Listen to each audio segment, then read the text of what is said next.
Hello everyone and welcome back to another video. In today's video I'm going to show you how to fix mute filters not working in Feedly. So if the mute filters aren't working actually in your app, it's usually because of how filters are set up, like the keywords, scope or layout settings. So actually guys, first you will need to check where the filter is applied. Okay, so the mute filter or the mute filters can be global, folder specific, feed specific. So if it's in the wrong place, it won't work.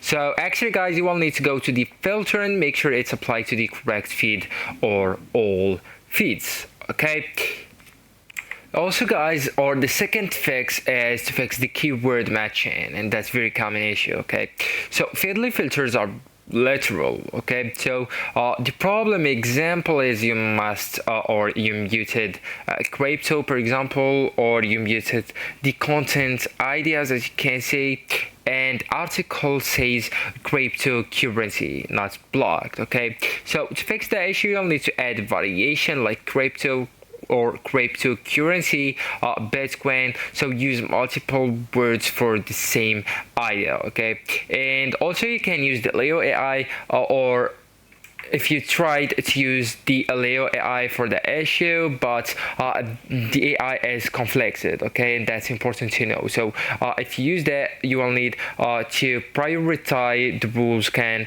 override mute filters. Okay, and you'll need to check the Leo settings and remove or adjust conflicting prioritizes and ensure muted topics aren't also prioritized. Okay, so actually guys, that's it. This is the end of the video. Thank you so much for watching and goodbye.